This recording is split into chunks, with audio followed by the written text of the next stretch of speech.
Now, listen, you guys, People magazine is out there giving Nicki Minaj her flowers, and we're going to be talking about the Transformer clapping back and responding to Bia. You do know that the two of them have been going at it, and these are some of the things that we're going to be talking about in this video. Hello, tea lovers, and welcome to the Tea Plug. I trust you guys are doing well, and I trust you are doing great. Personally, I am doing great, you guys. I am doing extremely amazing, and without further ado, let us dive straight into today's theme. So first of all, you guys, we are going to talk about the Transformer and her silly clap back to to Bia. Now lately, you know that there has been allegations flying around that the Transformer is actually biting from Bia's style. Bia herself does not seem too pleased with this new obsession of the Transformer with her, and some people even think that she's even going for Bia's face, okay? And so yeah, it seems like finally she has decided to respond to that. And you do know that her responding is always her coming out here and threatening to have receipts and threatening to expose people. And I'm like, okay, what receipts do you have on Bia? Like, oh my goodness. I'm just gonna insert you guys that video of her ranting and talking about, I'm gonna drop receipts, and we'll talk about that after this clip, okay? So ghetto, very fucking ghetto. It could get real fucking ghetto in this. Very fucking ghetto. You know, I always drop receipts, but I feel like I'm at the point that I feel like I don't gotta be dropping receipts. I don't gotta keep. Well, there you had it, you guys. There you heard it. Now, it seems like a lot of people are really not impressed because she is always pulling the same stance over and over again. Each time she has, something coming out, here she comes on the internet trying to beef with someone, trying to say that, oh my goodness, I have receipts. And people were even saying that, you know what, majority of the time, the receipts don't even be hitting like that, okay? She will come out there, drop text messages from like a decade ago of people applauding and saying that, she is such a good rapper and stuff like that. And I'm pretty sure that those are the receipts that she's talking about. She feels like if she comes out, with text messages from Bia, with Bia saying that she's good and stuff like that, that's going to mean that Bia is playing both her and Nicki Minaj. I don't understand what that, would do for her or what validation she gets from that. Okay. Because let's be honest, in 2018, a lot of these, female rappers were made to believe that the problem was actually Nicki Minaj, and they thought the industry truly cared about them. And because they were being fed a narrative, they were being told that, the reason why your career is not going well is because Nicki Minaj is gatekeeping, is because Nicki Minaj doesn't want other females to win. And these people, I don't want to call them slow, because listen, you guys, propaganda is a very, very strong thing.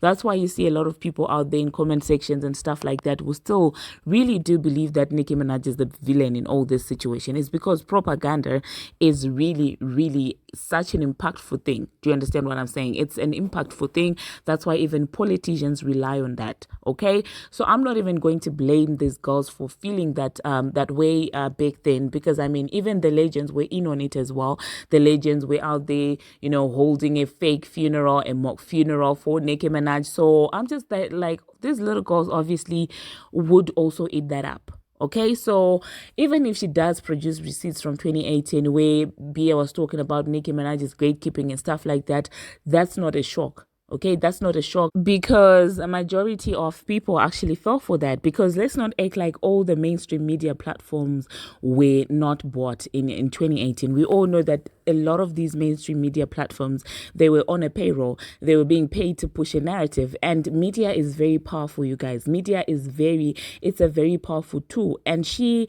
had the whole media on chokehold. So obviously these girls, if you're told that this person is the one why your career is not taking off, and every media platform, every platform that used to be a credible hip-hop source was also supporting that.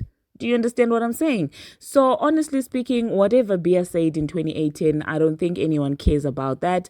JT even had, some opinions about Nicki Minaj, but she came to the realization that this was all nonsense. And so honestly speaking, I don't think that if whatever she's going to release, if it's going to be about Bia back then talking bad about Nicki Minaj, I don't think that is going to be Do you understand what I'm saying? It will not be having the same impact that she thinks it has, okay? Or if it's Bia praising her, like, who cares? Do you understand what I'm saying? So personally, I don't really think that she has any impactful receipts on Bia, okay? But hey, let me know, you guys, in the comment section what you think about the Transformer coming out here and claiming that, well, she has receipts on Bia. And I'm pretty sure she cannot stomach the fact that, well, this entire facade is up and people can see right through the nonsense and people are getting to experience Nicki Minaj for who she truly is and realizing that she actually was never the problem. And I'm sure she cannot stomach that. That's why she's holding on to what people told her in 2018 when they were out here manipulating people, okay? And the next thing that we're going to be talking about, People Magazine. So People Magazine yet again names Nicki Minaj as the best celebrity photo for a second week. And so honestly speaking, that's very beautiful to watch. Oh my goodness. We love as much publicity as we can get, as much good publicity actually as we can get. And at the same time, I did see people talking about Rolling Loud and stuff like that. And they were saying that, well, you know, the set was too short and stuff like that. And I'm like, well, that's not an actual tour. Like, what did you think that was? Did you think that was going to be, her Gig City tour? And one of these, flip-flopping blogs I saw, I've been seeing them acting a little bit funny. And I'm wondering if they are back on payroll. But hey, let's see how everything unfolds. I'm really, really curious to see how everything is going to unfold because, I'm seeing the trend now. So yeah, let me know, you guys, in the comment section, of course, what you think about that entire situation, okay? And the next thing that we're going to be talking about, you guys, I am going to be talking about Mikisha. Mikisha is out there being pathetic and sad. I mean, I've been seeing him spiraling. I'm sorry. Now because I'm calling him Mikisha. Look at what I'm now doing. Oh, I've been saying Mikisha, saying that, well, he wants to go to Africa. He has this fantasy about Africa, saying that he wants to settle in Ghana and stuff like that. Lately, he's just being, I don't know what he's been doing. And so now he also wants a podcast. And I'm like, a podcast is very suiting for him. It's very befitting, if you ask me. Contrary to what some of you may expect me to say in as far as Mikisha getting a podcast, personally, I think this is the right trade for him. Because he sings like a bird. He talks too much for a man. Like, he literally talks too much for a guy and a rapper. Do you understand? So podcasting probably would, do you get what I'm saying? That's his lane. He should be joining us here with the blogs because that's his, like, I'm. Do you understand what I'm saying? Maybe finally he will stop bothering us with those Twitter, whatever, today I'm doing this, oh my goodness, So I don't know, you guys, what do you think about Mikisha wanting a podcast? Nicki was out there clocking his tea on on Station Ed, and I was like, get that I don't want to use the P word. Oh my goodness, I'm not that of a guy, okay? That bleep of a guy. Get him? Oh my goodness. Anyway, moving on to the next thing that we're going to be talking about, you guys. I forgot to tell you guys that the much awaited remix from Flomilli and what's her name again? SZA, and of course the Transformer was out there debuting at 77 on the Spotify chart. And I was like, oh my goodness, what is happening? Do we not have SZA, the streaming machine, the charting machine? You guys, honestly speaking, this was a dumb move. This was literally a very dense move. And I've said it before, it's not a smart thing to be out here releasing your remix the same day that somebody who's featured on your remix is also releasing a quote-unquote comeback single. It was never a smart move. I do not know why she decided to do that, but I hope she's learned her lesson. 77 and you have SZA on the track. It's not looking good, I'm afraid, for Flomilli. And I know right now she's literally kicking the air because it must be annoying because she risked it all. Do you understand what I'm saying? Associating with the Transformer, going back and forth with the Barbz, that's her risking it, okay? So imagine risking it all just to get a 77 debut.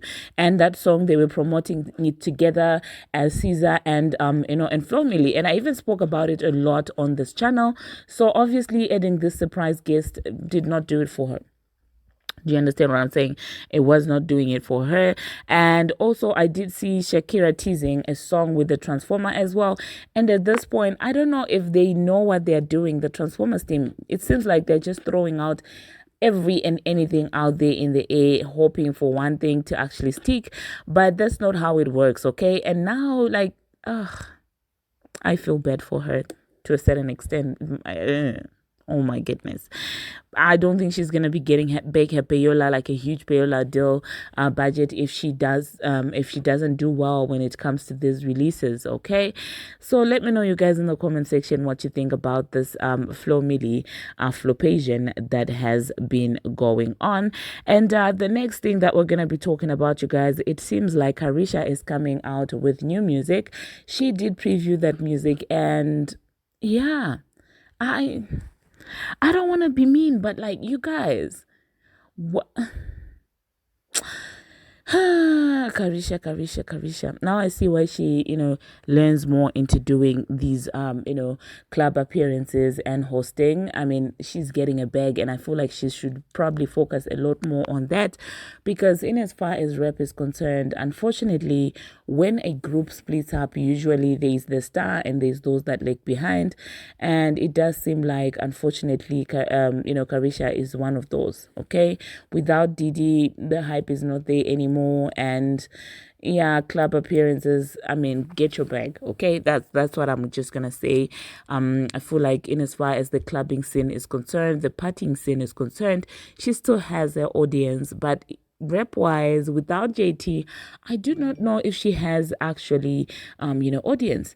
So let me know, you guys, in the comment section, of course, what you think about Carisha's new song. Personally, I honestly am not feeling it, okay? And at this point, I'm past the point of, shading her and stuff like that. I'm just being like, this is me being genuine.